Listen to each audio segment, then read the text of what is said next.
Mis jóvenes, buenos días con todos. Vamos a iniciar nuestra tercera semana para nosotros en el curso de Economía. Y bueno, lo hacemos desde esta plataforma del Centro Preuniversitario de nuestra Universidad Nacional Mayor de San Marcos.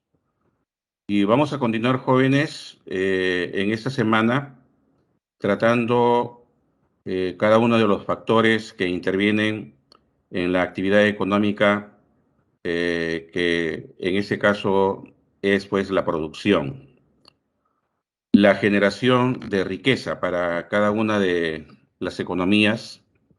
Si quisiéramos hablar en este caso de las economías de cada uno de los países, todos los países en el mundo desarrollan estas actividades indudablemente para poder generar los bienes, los servicios necesarios, suficientes para poder, en este caso, atender los requerimientos de las poblaciones. Sin embargo, hay eh, muchos mercados que no funcionan como se quisiera, ¿no? Siempre en la ciencia económica partimos de un principio que todo mercado debe estar pues equilibrado. Hoy vamos a hablar de mercados en la última parte del tema de esta tercera semana, cuando entremos a ver la circulación. Sin embargo, podríamos poner pues un caso muy concreto en estos momentos, un mercado que viene operando a nivel mundial y que es el mercado de vacunas. Como este mercado está bastante desequilibrado, hay países que están avanzando en su proceso de vacunación mejor que otros, y una cosa que ahí va definiendo es una serie de factores. En algunos casos es pues eh, el tamaño del mercado. No es lo mismo, por ejemplo, hablar de la demanda de vacunas para una población tan grande como la de China, con 1.450 millones de habitantes aproximadamente, para un país poblacionalmente pequeño como el Perú, si nos comparamos con ellos. Nosotros somos un poquito más de 33 millones de habitantes. Imagínense, pues, ¿no? Comparado con 1.450 millones. O la India, que también supera los 1.300 millones de habitantes. O cualquier otro país en Europa, ¿no? Que está por encima de los 50, 80 millones de habitantes. Estados Unidos, también 240 millones de habitantes aproximadamente. Entonces, en estos países ya también es la misma densidad poblacional, que están un poquito rezagados si se compara pues con los países de América Latina, que diríamos sorprendentemente están en el primer lugar en cuanto a países que más han avanzado en su proceso de vacunación. El promedio en América Latina es del 63, casi 64%, ¿no? Así. Y un poquito menos es en Europa, ¿no? Al igual que en Estados Unidos. Pero lo que sí llama poderosamente la atención es en el continente africano, pues, ¿no? Ya creo que en otro momento también lo hemos comentado, son países bastante pobres y ahí no es tanto la densidad poblacional, del porque están muy rezagados, ¿no? En este mercado de vacunación que es urgente en estos momentos, ¿no? A nivel mundial. Ya en el caso de los países africanos, ese enorme rezago y retraso en su vacuna, en su vacunación, que apenas llega al 8,8%, imagínense. Mientras que en América Latina en promedio ya estamos en un 64% de avance de vacunación. No es promedio, ¿no? Porque, por ejemplo, Chile ya está en más del 90%, al igual que Uruguay. Pero en promedio en América Latina estamos en un aproximadamente 64% de proceso de vacunación, pero en África están en apenas 8,8%, ni siquiera el 10%. Bueno, ahí la principal traba es falta de recursos. Son países que no tienen dinero ni siquiera para comprar sus vacunas, ¿no? Es una situación muy, muy crítica. Y bueno, como en otras situaciones, como por ejemplo cuando tienen crisis alimentarias, ellos esperan la ayuda humanitaria internacional. Igual aquí también En este momento están esperando pues donaciones de vacunas, una especie de ayuda humanitaria también, ¿ya? Entonces, eso es lo que hoy vamos a ir también viendo a través de los elementos que van a intervenir pues en los mercados. La empresa es lo que va a generar pues la oferta en todo mercado. Y en el mercado que acabamos de comentar son pues los grandes laboratorios a nivel pues internacional, ¿no? Entonces, las empresas vamos a ir definiéndolas como la unidad de producción, ¿no? La unidad donde se organiza la producción, la unidad económica donde el productor, el empresario, reúne los factores productivos como va a ser los insumos, la fuerza de trabajo y también el capital para poder impulsar el proceso productivo. Y el proceso productivo son las etapas técnicas que ya al interior de cada empresa se van a llevar a cabo, empleando una determinada tecnología, ¿no? Porque cuando el empresario decide combinar los llamados factores productivos, es porque también ya ha decidido qué tecnología va a emplear. Y la forma como decida producir, ¿no? La manera como va a ir ordenando sus factores productivos y de qué manera se va a impulsar esta actividad, ya es el aspecto tecnológico, ¿no? Y por eso es que siempre se señala que toda empresa debe procurar ir innovando sus tecnologías, porque toda innovación tecnológica le permite mejorar su proceso productivo. Y cuando una empresa mejora su proceso productivo, logra mejores niveles de productividad. Y eso redunda en los sectores económicos de un país y por lo tanto la economía en general, vista ya no en un plano microeconómico, sino ya en el plano macroeconómico, cuando ya hablamos de sectores de la producción, entonces ya estamos hablando pues de toda la producción para un país. Y de ahí es que hay países que van mejorando sus niveles de productividad y otros que se estancan o inclusive pueden retroceder. Y en el caso del Perú, no es muy buena la ubicación que tenemos en términos de productividad. Lamentablemente, eso obedece a que Perú es un país de escasas tecnologías. Perú es un país que no produce tecnologías, ¿no? Muy escasa esa generación de tecnologías en nuestra economía, a diferencia de los países europeos, que sí, debido a su investigación en ciencia, en tecnología, avanzan mucho más rápido que la mayor parte de los países en el mundo, ¿no? Entonces, hoy lo que marca la diferencia entre las economías, entre los países, es quién tiene la capacidad, quién tiene los recursos, quién invierte en investigaciones científicas y tecnológicas, ¿no? Eso es lo que hoy domina el mundo. Ya no es quien tenga más oro o quien tenga más petróleo en el subsuelo, en su territorio. No, eso es relativo. Lo que hoy va a determinar, y está determinando ya hace algunas décadas atrás, el avance, el crecimiento y por lo tanto el desarrollo de las economías, es pues aquellos países cuyas empresas innovan, innovan y más innovaciones. No hacer eso es quedarse estancados. No hacer eso es retroceder. Y lamentablemente eso es lo que ha pasado con el Perú. Hemos retrocedido varios puntos en los rankings mundiales de productividad. Y cuando la productividad es afectada es porque las empresas no están haciendo innovaciones. Ahora, las características de una empresa, su fin económico. Y el fin económico se expresa en que es la unidad donde se va a organizar la producción a través de una adecuada dotación de los factores productivos que el empresario pueda determinar. Es el empresario, es el productor, quien va a determinar cuántos trabajadores va a contratar, cuántas materias primas va a adquirir en el mercado respectivo y cuánto de equipo, de máquinas, de infraestructura fabril va también a necesitar para poder impulsar su actividad productiva. Y ahí se traduce el fin económico de toda empresa. El fin mercantil es que ninguna empresa produce para guardar, ninguna empresa produce para almacenar, todas se orientan al mercado, porque ahí está su fin mercantil, producir para el mercado. Los bienes, los servicios tienen que dirigirse al mercado, ¿no? Ese es el fin mercantil de toda empresa, sea grande, mediana o pequeña. si nos referimos a las empresas de acuerdo a su tamaño. No importa ese tamaño, todas se van a orientar al mercado. El fin lucrativo también. Este fin lucrativo se expresa en que todo empresario, todo productor va siempre a querer obtener lo que en economía denominamos, ¿no?, ventaja económica, y que no es otra cosa que la ganancia, el beneficio, esas ganancias que el productor espera obtener.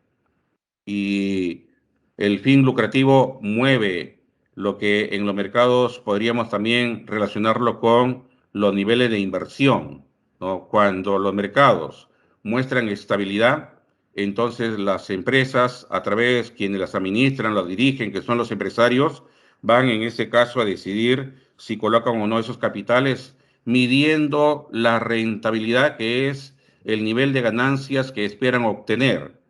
Cuanto más rentabilidad el mercado ofrezca, de hecho que van a haber más inversiones en ese mercado. Pero si hay un mercado donde la rentabilidad no es poca, entonces las ganancias de hecho que se esperan no van a ser las que tal vez el empresario requiere, y el fin lucrativo se va a ver pues afectado. Entonces el fin lucrativo es lo que todo empresario debe pues buscar. Es normal, es normal que un empresario busque ganancias.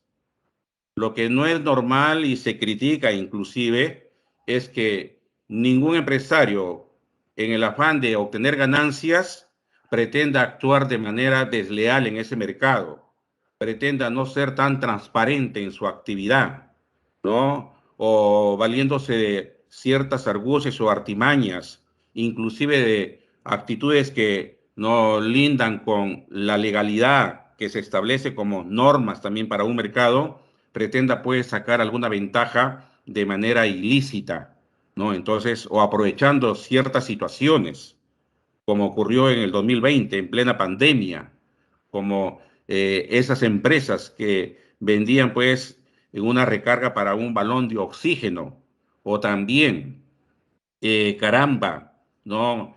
La cadena de farmacia y de botica, que también son empresas, cómo aprovecharon la necesidad de miles y miles de familias y elevaron el precio de medicamentos que estaban de alguna manera relacionados con la enfermedad que aún no superamos.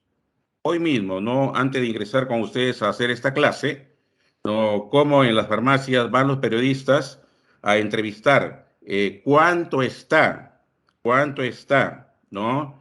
En las farmacias, porque ya se les autorizó las pruebas, ¿no?, para ver si las personas tienen o no el virus, el COVID. No quieren dar información, no quieren dar información.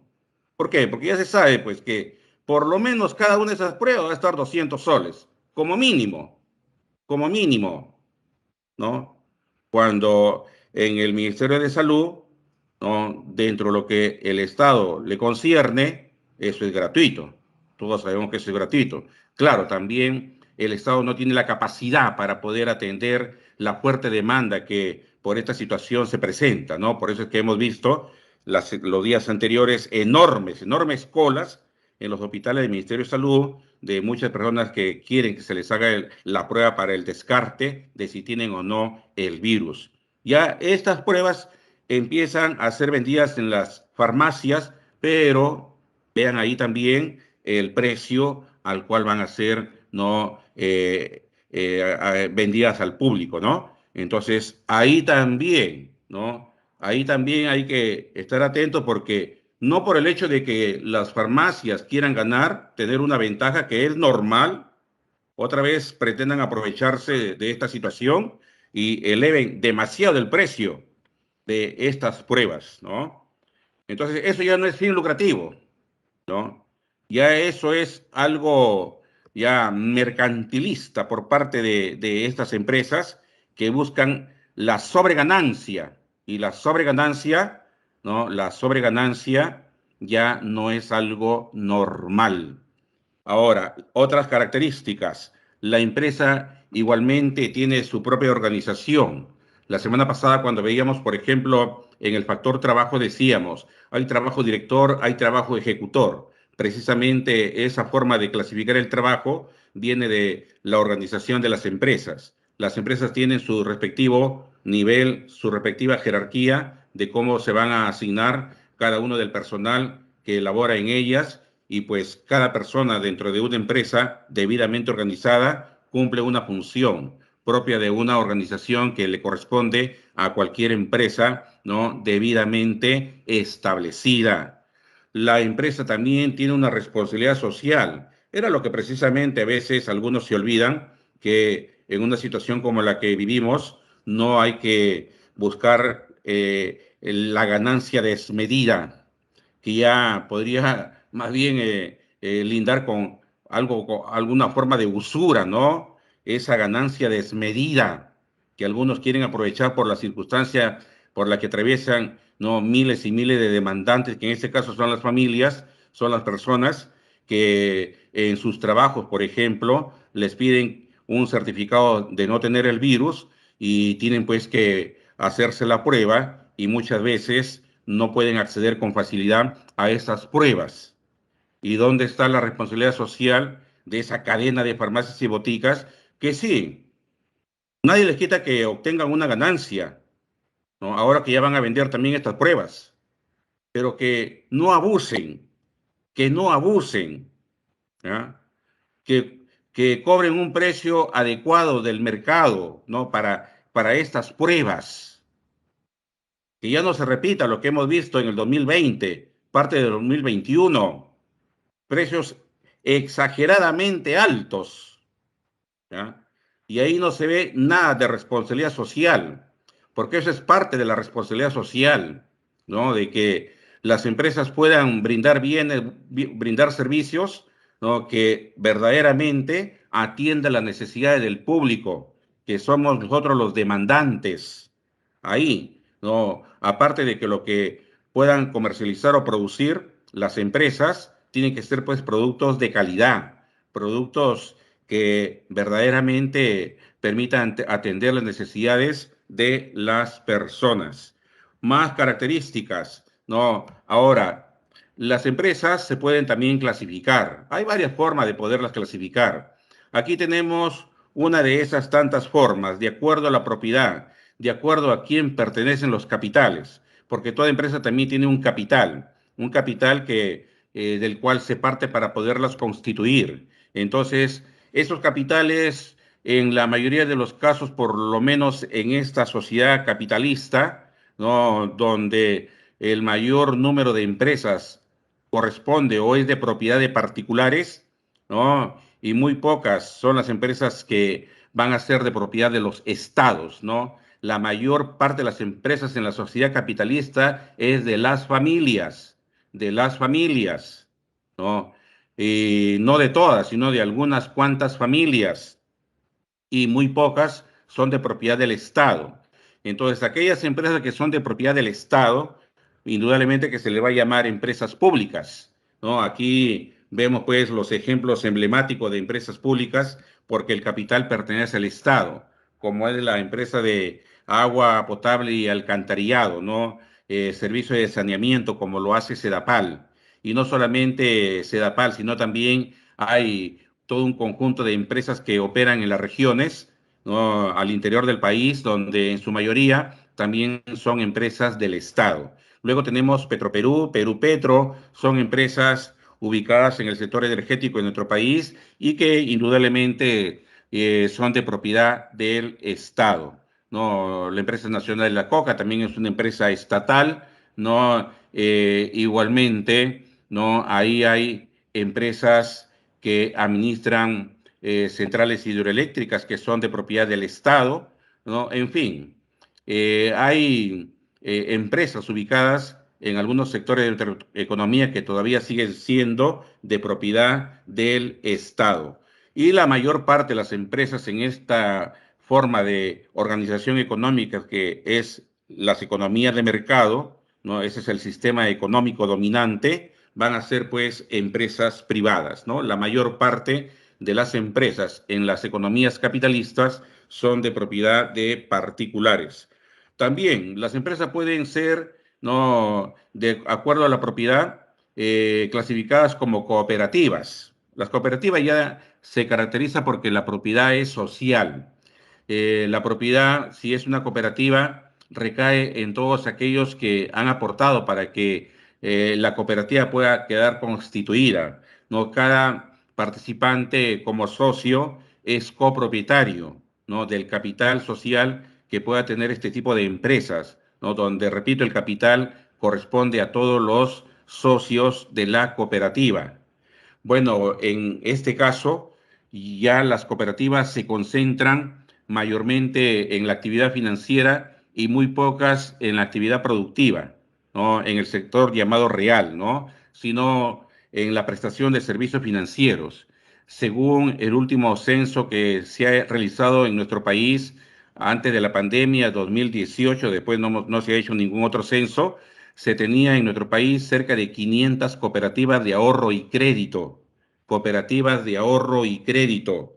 Lamentablemente, algunas de estas cooperativas de ahorro y crédito han tenido dificultades debido a justamente esta crisis generada por la pandemia, ¿no? Algunas de ellas han quebrado inclusive en estos últimos meses. Y según la Superintendencia de Banca, hay alrededor de 7, ¿no?, cooperativas a nivel nacional que también tienen serias dificultades de liquidez, ¿no? Serias dificultades de liquidez.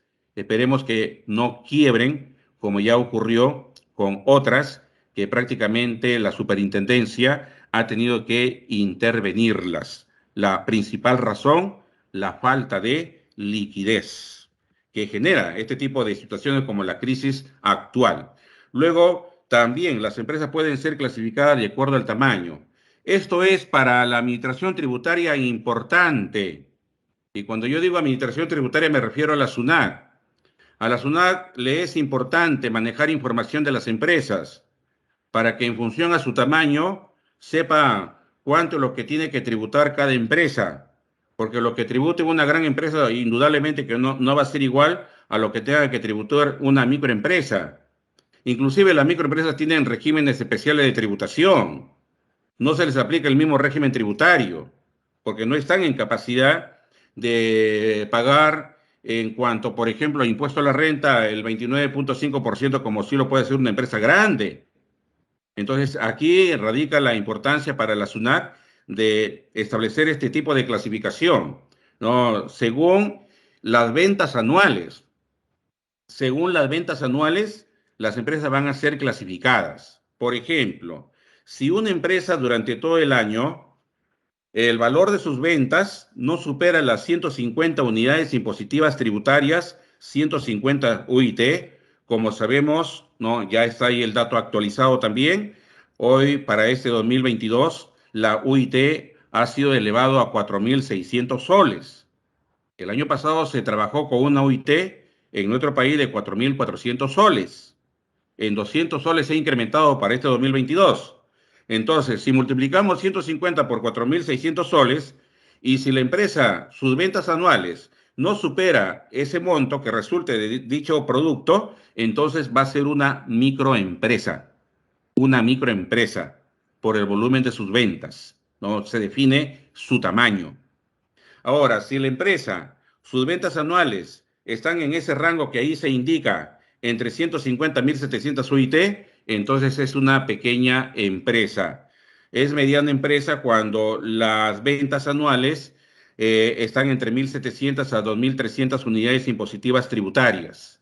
Y cuando una empresa vende por encima de las 2.300 unidades impositivas tributarias, entonces se considera como una empresa grande, ¿no? Esa es la forma en que, de acuerdo a su tamaño, las empresas en nuestro país quedan clasificadas. Ahora, otro factor productivo importante en la actividad productiva es el capital.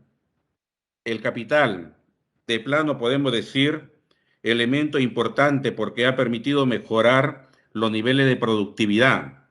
Es un elemento fundamental para que, combinado con la fuerza de trabajo que el hombre genera, la actividad económica pueda tener un mejor resultado. Imagínense si es que el hombre no hubiera sido capaz de ir transformando la naturaleza para ir elaborando sus primeros instrumentos de trabajo, luego sus primeras herramientas, posteriormente sus primeras máquinas. Y hoy en día, las tecnologías que utiliza el hombre para producir, caramba, ni siquiera nos hubiéramos imaginado que hoy pues están ahí al servicio del hombre para que pueda mejorar el rendimiento al momento de participar en la producción. Y eso es pues, como decíamos al inicio, la capacidad que un país puede tener hoy en día de generar más capital cuando no también se van descubriendo avances en la tecnología, avances en la ciencia. Caramba, ¿por qué el mundo ha tenido en prácticamente 6 meses la primera vacuna? Algunos eran incrédulos, algunos ni siquiera daban crédito cuando nos anunciaban que en 6 meses, desde que se iniciaron las pruebas, no, por algunos laboratorios en Europa, ya íbamos a tener la primera vacuna para combatir este virus. Algunos dijeron que no, ¿qué va a ser? Una vacuna por lo menos debe de esperar 8 o 10 años para que salga. Bueno, eso es el pasado, pues. En el pasado sí, porque indudablemente que en el pasado, ¿no? La tecnología, la ciencia no había avanzado tanto como hoy. Ya tenemos más ciencia, más tecnología acumulada con respecto a la producción de vacunas. Ningún laboratorio ha empezado de cero. Los laboratorios que han lanzado sus primeras vacunas al mercado han tomado todos esos conocimientos, todo ese capital acumulado en la producción de vacunas. Y por eso no hemos esperado 8 ni mucho menos 10 años para tener la primera vacuna. En 6 meses ya salió la primera vacuna, porque así es la ciencia avanza y mejora, ¿no? Entonces, allá los incrédulos ser incrédulo con este proceso de vacunación es prácticamente negar la ciencia, ¿qué pensamos? ¿Que no avanza? ¿Que no mejora? Claro que sí. Y ahí, el capital es eso. Por eso es que hemos podido emprender las campañas, los procesos de vacunación a nivel mundial en el menor tiempo posible, ¿no? En el menor tiempo posible. Y caramba, estamos viendo cómo la variante de este virus, ¿no? Los contagios se han disparado. Ya superaron las 2 primeras olas, los picos de contagio, ¿no? Pero ¿por qué no tenemos, como en el 2020 y 2021, la misma cantidad de fallecidos? ¿Por qué creen ustedes? Porque ahí está la ciencia, pues, ¿no? Ahí está la experiencia de la ciencia que ya se acumuló. Y si las personas no nos estamos muriendo como en la primera ola, es porque la mayoría de nosotros ya estamos vacunados. La mayoría de nosotros ya estamos vacunados. Nos podemos contagiar, pero no vamos a terminar muchos de nosotros en una cama UCI, ¿no? Entonces, ¿qué es lo que se ve ahí? El capital. El capital expresado, ¿no?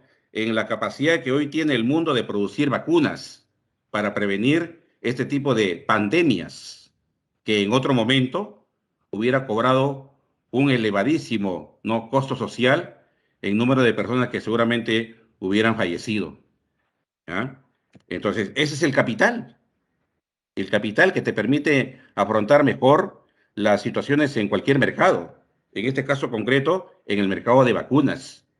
Ahí está, no lo digo yo, lo dicen las autoridades en salud. El 90% de los que están falleciendo, que son muy pocos, ¿no? Que son muy pocos, ¿no? No están vacunados.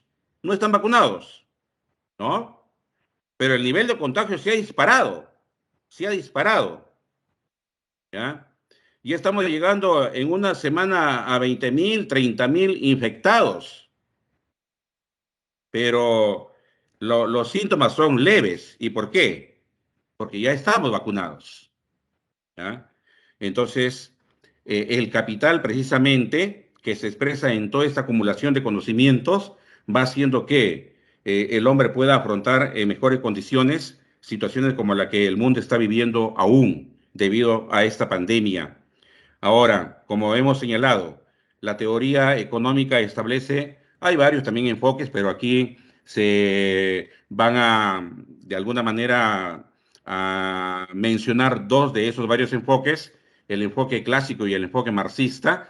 El enfoque clásico que surge con los teóricos liberales allá por el siglo XVIII, donde ellos dicen pues que el capital va surgiendo porque el hombre va transformando su naturaleza, el hombre va modificando los recursos que va tomando de la naturaleza y lo va adecuando cada vez a sus necesidades que son mayores.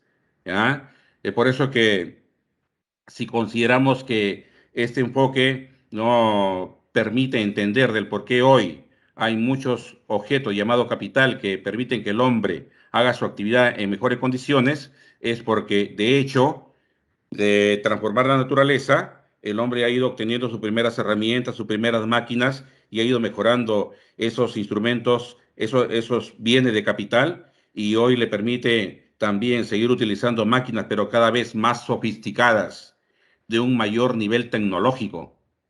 ¿Ah? El excedente económico que permite la acumulación de capital también.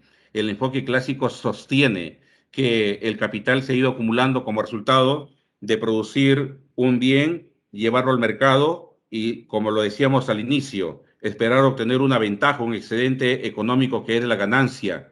Y la acumulación de esa ganancia, llamado excedente económico, es lo que también ha ido permitiendo acumular pues capital a través del tiempo.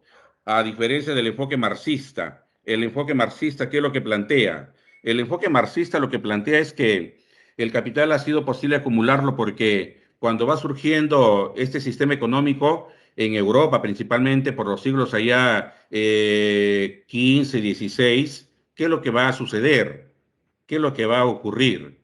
Como ya hemos comentado en una sesión anterior, ¿no? Ahí lo que sucede es que el capital comercial que ya se había acumulado a través de la actividad que es lógicamente el comercio, estos mercaderes, estos comerciantes, ¿no? De Europa, que llevaban pues cada vez una mayor cantidad de productos en todo el Mediterráneo, en Asia Central y hasta el Lejano Oriente, iban obteniendo cada vez ganancias de ese comercio, ¿no? Porque siempre va a haber una diferencia entre el precio de compra y el precio de venta, y esa diferencia era el capital comercial. Ese capital comercial se va acumulando y pronto estos mercaderes van a empezar a construir las primeras fábricas y al construir las primeras fábricas va a surgir la acumulación de la plusvalía desde un enfoque marxista, ¿no? De esa acumulación del excedente que genera el trabajador y que no se le paga, porque para los marxistas eso es plusvalía, trabajo que al obrero no se le cancela, no se le paga, solamente se le da una parte del valor que él genera a lo que se llama salario. La otra parte es la plusvalía. Esa plusvalía se la queda el capitalista y cuando la va acumulando desde este enfoque, ahí va surgiendo el capital, ¿no? Y también otro proceso, según esta teoría marxista, de generar capital es a través de la denominada acumulación originaria. Y para los capitalistas, la acumulación originaria se ha dado como resultado de que unos pueblos invadían a otros y lo despojaban de lo que tenían, ¿no? Las guerras, las invasiones de un pueblo hacia otro, hacía que el pueblo vencedor se pudiera quedar con todo el botín, pues ese botín luego permitía a los vencedores seguir generando mayor acumulación y por eso que a eso los marxistas le llaman, ¿no? Acumulación originaria, como resultado de las guerras, el despojo, el saqueo, ¿no? Bueno, entonces ahí tenemos esos dos enfoques, la clasificación del capital. Aquí también volvemos a presentar el enfoque clásico y el enfoque marxista, ya yendo directamente a cómo le llaman a cada uno de los elementos que intervienen en la producción, cada una de esas teorías. Los teóricos liberales o los teóricos clásicos, ellos van a decir, hay un capital fijo y hay un capital circulante, porque ellos el criterio que van a tomar para hacer la clasificación del capital va a ser si es que los elementos tienen o no la capacidad de rotar en el proceso productivo. Si tenemos un elemento que no rota, después del proceso productivo. Recordemos que el proceso productivo son las etapas técnicas, ¿no?, en las que ciertos recursos son transformados para obtener un bien, un servicio. Ese es el proceso productivo que se lleva al interior de una empresa. Entonces, los teóricos clásicos plantean que si de todos esos elementos que intervienen en el proceso productivo, algunos se quedan ahí, en el mismo lugar donde se llevó a cabo dicho proceso productivo, ellos le van a denominar a esos elementos capital fijo, capital fijo, como son las herramientas, las máquinas, las propias instalaciones, si estamos hablando de una fábrica. Eso se queda ahí, se inicia, termina el proceso productivo y las máquinas siguen ahí. Claro, seguramente con un ligero desgaste después de que se termina con el proceso productivo, lo que los mismos teóricos clásicos llaman depreciación, ¿no? Porque el capital fijo permanece en el lugar donde se lleva a cabo la actividad, pero se va desgastando por el mismo uso. Y ese desgaste se denomina depreciación, depreciación de la máquina, del equipo, de las propias instalaciones fabriles. Ahora, lo que entra como insumo o materia prima y sale convertido en un producto final, ¿no? Eso ya la teoría clásica denomina capital circulante, ¿no? Porque para ellos, valga la redundancia, circulan esos recursos, entran como materias primas, como insumos, como fuerza laboral y se combinan y salen convertidos en un producto final, en un bien, ¿no? Entonces, para los teóricos clásicos, todos esos elementos van a ser capital circulante, capital circulante. Ahora, desde otro enfoque, desde el marxista, ¿qué dicen? Para los teóricos marxistas, todos los elementos, excepto uno, no generan valor, porque desde el enfoque marxista, ellos para poder clasificar el capital ya no van a tomar en consideración si circulan o no después de cada proceso productivo como lo plantean los clásicos. No, para la teoría marxista es si el elemento genera o no valor, si incrementa o no valor como resultado del proceso productivo. Entonces, para los teóricos marxistas, el único elemento que sí es capaz de generar valor es la presencia humana, es la actividad del trabajador, del obrero, a través de implementar su fuerza de trabajo. Entonces, para la teoría marxista, la fuerza de trabajo es el único elemento capaz de crear valor. Y como tiene esa cualidad, para la teoría marxista, la fuerza de trabajo es capital variable, porque es el único elemento capaz de crear valor al participar en el proceso productivo. Luego, todo, absolutamente todo lo demás, sean materias primas, insumos, máquinas, instalaciones, herramientas, etcétera, para la teoría marxista es capital constante. Porque mientras el hombre no actúe sobre ellos, su valor seguirá siendo el mismo. No varía su valor. El único que al usarlos o transformarlos le genera un nuevo valor es la fuerza de trabajo. Por eso para la teoría marxista, todos los demás elementos, excepto la fuerza de trabajo, es capital constante. Bueno, acá lo que hacemos es ratificar lo que hemos estado describiendo, ¿no? Ese es capital, ¿no? Eso es capital, tanto fijo como capital circulante, de acuerdo al enfoque clásico o neoclásico, si queremos, y el enfoque socialista o marxista es a través del criterio de la creación de valor, ¿no? Y ahí, en ese esquema, podemos constatar lo que acabamos de describir. Hay otra manera de clasificar también el capital lucrativo. El capital lucrativo es cuando alguien arrienda, cuando alguien alquila algún elemento necesario para alguna actividad económica, ¿no? Quien tenga tierras que pueden ser utilizadas para la agricultura, esas tierras que son de su propiedad, y si él directamente no las trabaja y se las alquila a una empresa, a una familia tal vez, entonces para el propietario de esas tierras, pues ese elemento que decimos tierra representaría para dicha persona capital lucrativo, ¿no? Repito, el capital lucrativo es lo que genera mediante el cobro de rentas cuando una persona, las familias, en fin, o inclusive también empresas, van a alquilar elementos que son utilizados en la producción.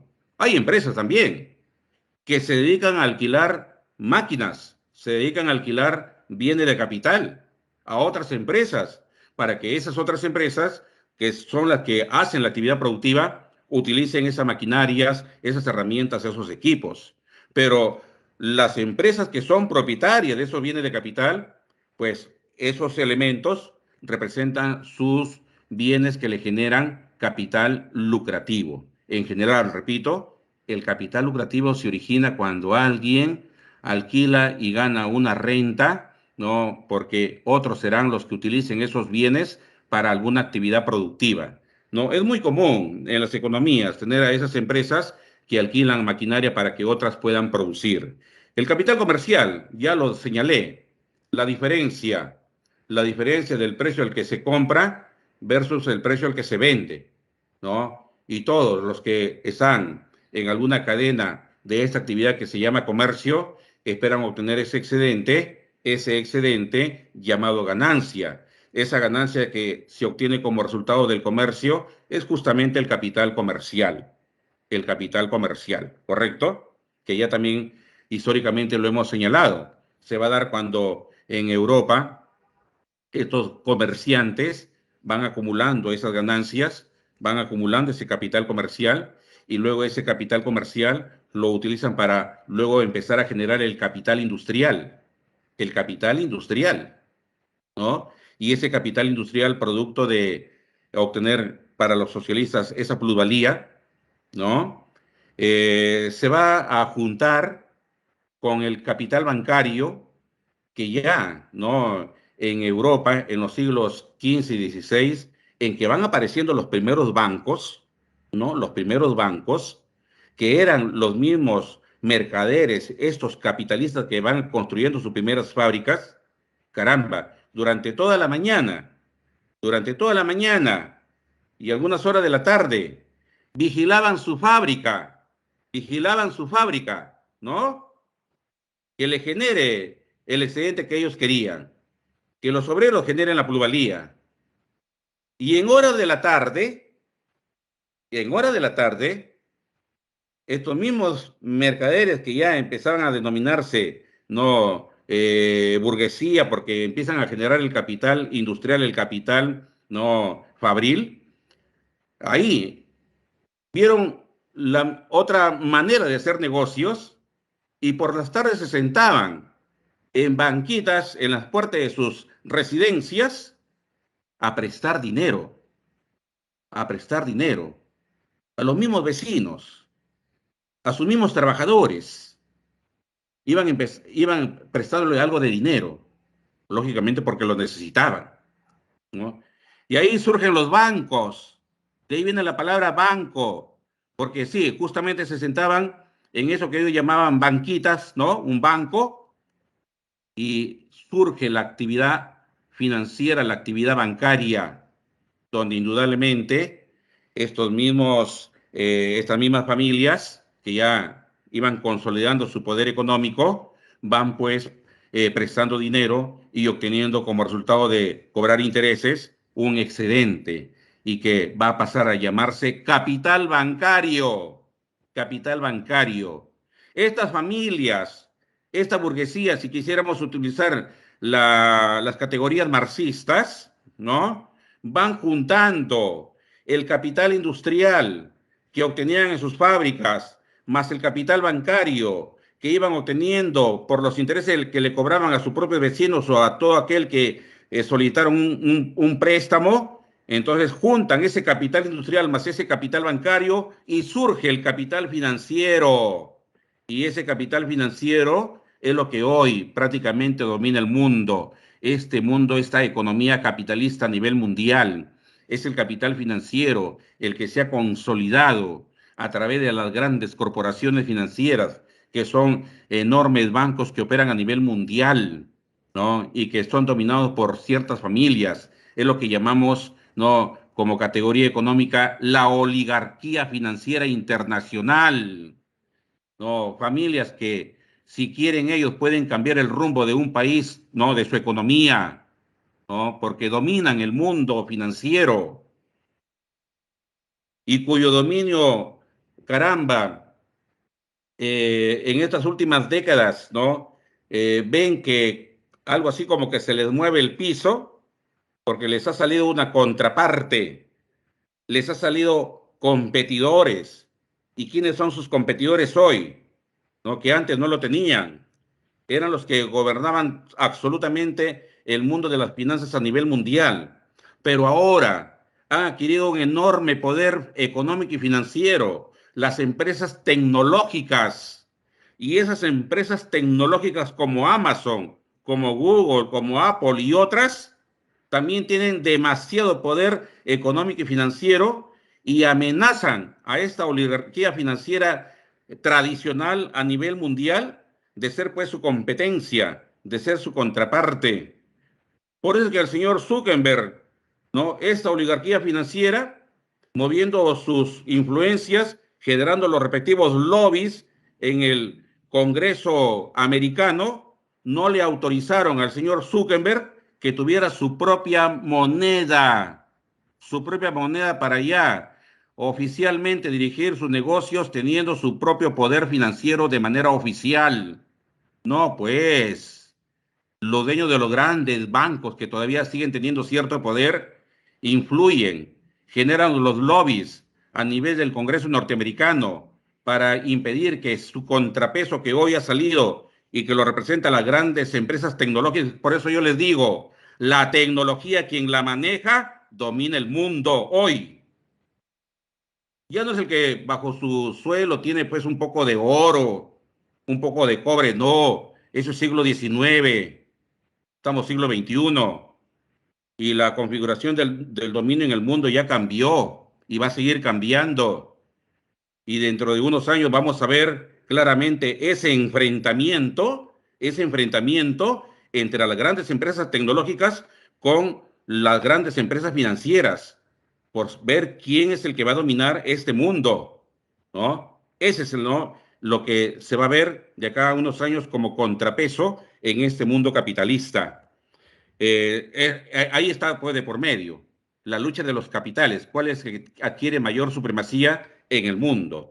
Y bueno, el papel del capital en la producción, ya lo hemos venido no, describiendo, mejora el rendimiento de los recursos naturales, definitivamente, ¿no? Hace que el hombre pueda extraer y utilizar los recursos naturales con mayor eficiencia, incrementa la ganancia de las empresas, qué duda cabe, ya lo hemos comentado, la productividad también, el avance, las innovaciones en tecnología que se traduce en mejoras del capital, logra este incremento de la productividad, del cual el Perú todavía, pues, por no producir tecnología, por no producir ciencia, no logramos adecuados niveles de productividad. Estamos rezagados en términos de productividad. Estamos ahí entre los últimos, ¿no? De los países cuando hacen el ranking a nivel mundial. Se reduce el esfuerzo humano, por supuesto. A mayor uso de capital, no, prácticamente la máquina es la que hace la labor y el hombre pues tiene la ventaja de no tener que emplear demasiado esfuerzo, ni físico, no, y hasta en cierta forma ni mental, porque la máquina ya es lo que va a responder por muchas de las actividades que hoy se realizan, y ahí pues esto, ¿no? De que se reduce el esfuerzo humano. Y por supuesto, ¿no? Hoy en día los que dominan los mercados son las empresas que colocan en los mercados productos de calidad a bajo precio, porque se reducen los costos de producción, ¿no? Y eso es lo que hoy, gracias al capital, se ve en aquellos mercados donde las empresas van pues a la vanguardia de todos estos cambios. La circulación es pues la etapa en donde los mercados se van a ir generando a través de la oferta y la demanda.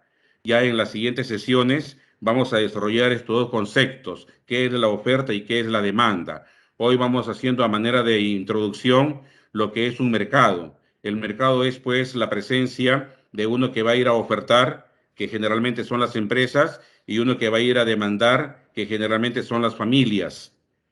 Entonces, cuando tanto las familias con las empresas se van a reunir, van a converger en un lugar llamado de intercambio, eso es pues mercado. Ahí estaríamos viendo la etapa de la circulación. Los agentes económicos son los que pueden tomar decisiones en los mercados y los principales son los que aquí podemos observar, ¿no? Los hogares, las familias. Caramba, aquí en Perú, ya lo comenté en otro momento, hay algo más de 11 millones de familias, no, un poco más de 11 millones de familias, porque estamos hablando de familias, y estadísticamente una familia aquí en Perú es un grupo de personas integrado por 4 miembros, papá, mamá y en promedio 2 hijos, ¿no? Eso es lo que INEI nos ha dado para nuestra realidad como familia promedio, ¿no? Un grupo de personas de 4 integrantes. ¿Cuántos hay? Algo más de 11 millones de hogares en nuestro país. Entonces, ¿por qué somos agentes económicos? Porque tomamos decisiones diariamente en los mercados, al igual que las empresas. Las empresas también son agentes económicos porque toman decisiones en los mercados, ¿no? Igualmente el gobierno, todos los días en el sector público se están comprando bienes, servicios en los diferentes mercados. El gobierno también es un gran consumidor a través de sus diferentes niveles que tiene, gobierno local, el gobierno regional, el gobierno nacional y los órganos autónomos inclusive, todo de alguna manera que somos parte del sector público, vamos a decidir adquirir bienes, servicios en diferentes mercados. Y las familias, las empresas y los gobiernos de otros países, que sería el resto del mundo, también van a ser considerados como agentes económicos. Y aquí tenemos el flujo circular. El flujo circular es un pequeño modelo donde podemos ver cómo interactúan las familias y las empresas. Vamos a verlo directamente en el esquema. Aquí está, este es uno de los polos de la circulación, las empresas, y este vendría a ser las familias, el otro polo de la circulación. ¿Qué es lo que vamos a tener? Van a interactuar. ¿En dónde? En los mercados. Aquí, por ejemplo, en este mercado que es el de factores, las empresas van a ir a comprar factores productivos y las familias van a ir a vender. Se da el intercambio, ¿no? Se da el intercambio. Las familias venden tierra, trabajo, capital, que les pertenece como factores productivos. Las empresas son las que compran y las empresas como compran son las que van a llevar dinero que se va a traducir en el pago de salario, pago de alquileres, pago de beneficios en favor de las familias. Y cuando eso lo reciben las familias se convierte en ingresos, se convierte en renta. Y ese es el mercado de factores productivos. El dinero que percibieron las familias, la renta que han obtenido en el mercado de factores, les servirá para que vayan y hagan su consumo en el mercado de bienes y servicios. Y ahí van a gastar ese dinero, ¿no? Y ese mismo dinero será otra vez para las perdón, para las empresas sus ingresos, ¿no? Y por supuesto, las empresas para que participen en este mercado de bienes y servicios tendrán que llevar, ¿no?, los bienes que han producido para que la familia los puedan adquirir y finalmente consumir, ¿no? El presupuesto familiar es pues un balance donde toda familia ve sus ingresos y sus gastos, ¿no? Y los ingresos más importantes por parte de las familias es pues lo que se obtiene como resultado de su trabajo, que son los salarios. Algunas familias también reciben, algunos de sus integrantes, alguna pensión o también alguna pensión alimenticia. Es una forma de ingreso para algunos hogares, ¿no? O si es que tienen algunas cuentas en el sistema financiero, eso le puede generar un rédito que son el cobro de intereses. O también pueden alquilar parte de su propiedad o patrimonio que le generaría también una forma de renta que son los alquileres.